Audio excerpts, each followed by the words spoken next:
안녕하십니까. 언제나 소비자편에서 방송하는 콘스탄트 김입니다. 이번 시간에는 돈 버는 증여가 되겠습니다. 도대체 왜 이렇게 증여한 거야? 두 번째 시간이 되겠습니다. 자, 증여의 목적은 무엇일까요? 바로 증여의 목적은 단 한 가지입니다. 상속세를 많이 줄이려고 증여를 하는 것이죠.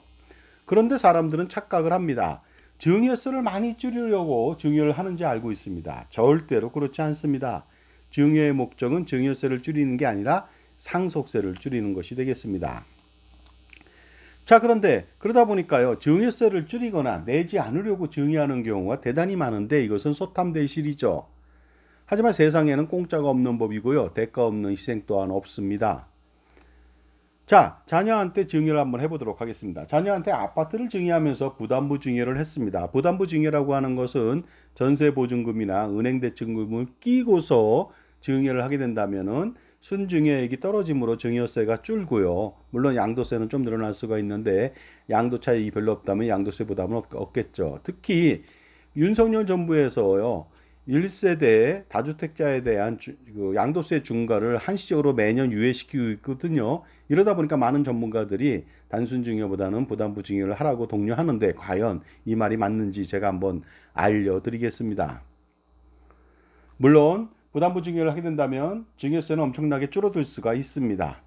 순증여액만 증여세를 과세하기 때문이죠. 하지만 부담부 증여를 하게 된다면 여러 가지 문제점을 낳게 됩니다. 과연 그것이 무엇일까요? 자, 그렇다면 아파트를 증여해 보도록 하겠습니다. 시가 25억 원짜리 아파트를요, 전세 10억 원이 있고요. 5년 전에 취득가액은 10억 원 정도가 됐습니다. 자, 그런데 이것을 단순 증여, 부담부 증여랑 다 반대 상황이죠. 단순 증여로 25억 원을 증여한다고 가정했을 때는요, 증여재산공제 5천만 원 빼고서 24억 5천만 원에 대해서 세율이 40%죠. 그러다 보니까 증여세가 무려 8억 2천만 원이나 들어갑니다. 그래서 이걸 피하려고 사람들은 부담부 증여를 하죠.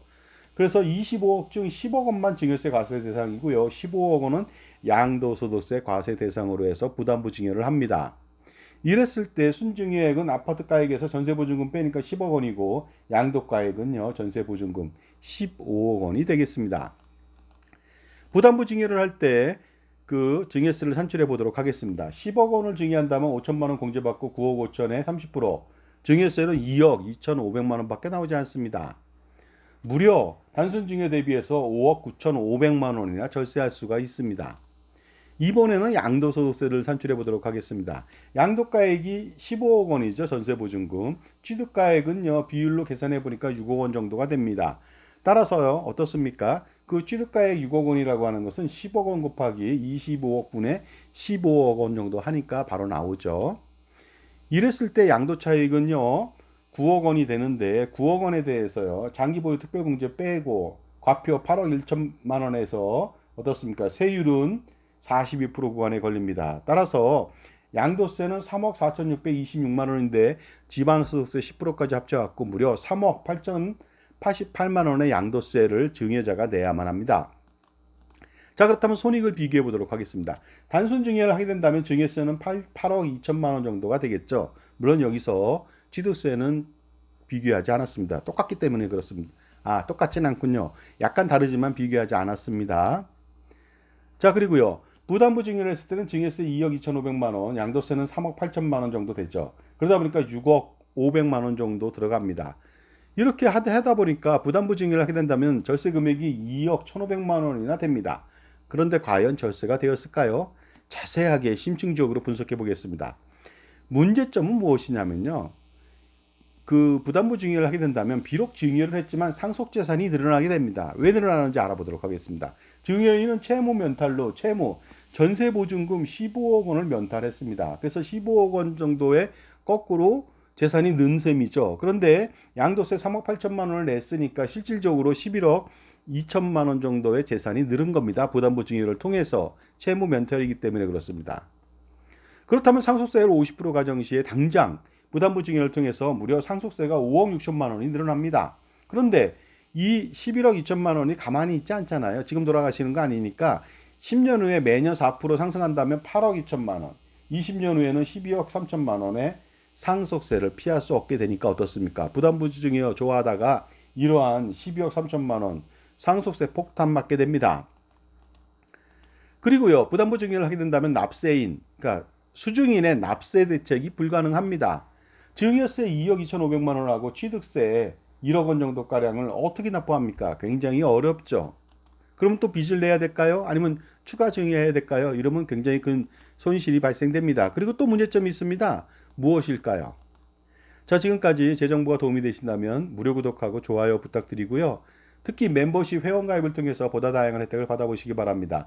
저의 프리미엄 동영상 서비스가 현재 400편 이상이 수록되어 있습니다. 멤버십한테만, 그 회원들한테만 열려 있으니까 들어오셔서 보시고 저의 절세 비책을 통해서 어떻습니까? 수억 원 내지 수십억 원 아니면 그 이상의 절세를 한번 해보시기 바랍니다. 자, 그 부담부 증여를 하게 된다면 채무 상환 문제가 남아 있습니다. 일단은 그 채무 15억 원에 대해서 수증인인 자녀들이 갚아야 되거든요. 근데 갚을 때 굉장히 부담스럽겠죠. 그러다 보니까요, 혹시라도 부모님이 우회적으로 갚아줄까봐 그 어떻습니까? 호시탐탐 노리고 있습니다. 주의 있게 관심 보고 있는데 바로 국세청에서 채무 관리를 강화시킵니다. 혹시라도 자녀가 상환을 했다, 부분 상환을 했다 그랬을 때는 상환 자금에 대한 출처 소명을 필요로 여기고 세무조사 나올 수가 있습니다. 그리고요, 아버지가 증여인이 몰래 채무를 상환해 주는 경우에는 정말로 상속세 폭탄을 피할 수 없겠죠.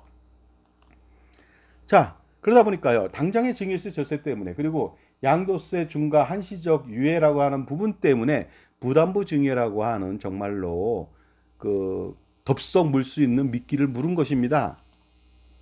하지만 부담부 증여를 하게 된다면 최악의 절세 대책이 되어버리고 정말로 절세는 망하게 됩니다. 하지만 단순 증여를 하면 어떻게 될까요? 25억 원 전체를 증여하는 것이 되겠습니다. 이랬을 때 증여인 어머니 아버지는요, 전세보증금 15억 원을 수증인 자녀한테 돌려줄 의무가 있습니다. 왜냐하면 주인이 바뀌었잖아요, 아파트. 그러니까 아파트 주인이 바뀌었으니까 그동안 받았던 15억 원의 전세보증금은 뒷사람한테 돌려주는 것이 맞겠죠. 따라서 자녀는 15억 원을 받아서 증여세 8억 2천하고 취득세 1억 원, 9억 2천을 내고도 오히려 5억 8천만 원이라고 하는 자산을 굴릴 수가 있는 것입니다. 그리고 부모님은 상속재산이 15억 원 줄었기 때문에 단박에 7억 5천만 원의 상속세를 더 줄일 수 있습니다. 10년이면 또 이게 굴러간다면 11억 원을 절세할 수 있고 20년이면 무려 16억 원을 절세할 수 있으니까 어떻습니까? 부담부 증여하면 안 되겠죠. 그리고요, 단순 증여를 통해서 한 명한테만 증여해도 이렇게 효과가 있는데 여러 명한테 한번 수증여를 분산해서 증여한다면 추가의 증여세 절세도 가능합니다. 가령 자녀 가족이 있잖아요. 자녀하고 자녀 배우자하고 손자녀가 있지 않습니까? 자녀한테 5억 5천, 자녀 배우자한테 5억 천, 손자녀 2명한테 각각 7억 2천씩 증여한다고 가정해 보도록 하겠습니다. 이렇게 된다면요, 놀랍게도 손자녀 같은 경우는 세대생량 할증세 30% 포함하더라도 증여세는 5억 4,660만 원밖에 나오지 않습니다. 한 사람한테 증여했을 때보다 8억 2천 대비해서 무려 2억 7,340만 원을 절세할 수 있죠. 또한 증여를 이렇게 하게 된다면요, 자녀 배우자하고 손자녀 증여를 무려 19억 5천을 했거든요, 부모님은. 그러면 비상속인 증여로 증여 후 5년 경과 시부터 상속재산에서 무려 19억 5천만 원이 제외됩니다. 어떻게 보면 엄청난 효과가 아닐 수 없겠죠. 그리고 만약에 자녀한테만 증여를 하게 된다면 자녀의 2차 상속세 부담도 생기거든요. 그런데 이렇게 비상속인이나 손자녀한테 세대생량 할증세액을 한다면, 할증세액을 물면서 증여를 하게 된다면 바로 자녀의 2차 상속세 부담, 증여세 부담도 완벽하게 해소시킬 수가 있습니다. 물론 또 있죠. 아파트니까 증여시 감정평가액으로 25억 원이 아니라 22억 원으로 감정평가한다면 추가의 증여세와 취득세 또한 절세가 가능합니다. 수증인들은요, 이렇게 낮게 그 증여 재산을 받더라도 나중에 저가로 받더라도 양도시에 1세대 1주택 비과세를 받을 수 있기 때문에 충분하게 낮게 받을수록 더 유리합니다. 물론 12억 초과니까 어떻습니까? 고가주택으로 양도세 부담은 있지만 어떻습니까? 또 10년 이상 장기 보유 거주한다면 문제될 게 없습니다. 양도 차익의 80%를 공제해 주거든요. 따라서 어떻습니까? 부모님은 현명한 부모님이라면요, 아파트를 단순 증여해야만 합니다. 그리고 증여 약정을 맺죠. 바로 콘스탄트 김의 수렴청정 증여 약정을 맺습니다. 매각 임대 자산 관리를 증여인한테 위임한다는 약정을 맺고요, 증여하는 것이죠. 만약에 그걸 어기면 증여 취소된다고 말하면 되겠습니다. 그렇게 된다면은 부동산 증여 후 평생 부동산에 대한 재산권을 부모님이 행사하고요. 수증인의 세후 전세 보증금을 확실하게 부모님이 활용할 수 있고 전세 보증금이 늘수록 그것 또한 확실하게 활용할 수가 있겠죠. 그럼으로써 이러한 증여를 통해서 부모님은요 어떻습니까? 재산권을 평생 행사하고 상속세를 대폭적으로 줄이고 두 가지 모두를 성공할 수 있고 특히 자녀들로부터 평생 존경과 사랑을 받으면서 재산권을 지키는 위험을 지킬 수가 있습니다. 자, 지금까지요. 왜 이렇게 도대체 증여한 거야? 두 번째 시간을 마치겠습니다. 현명한 증여 반드시 해보시기 바랍니다. 감사합니다.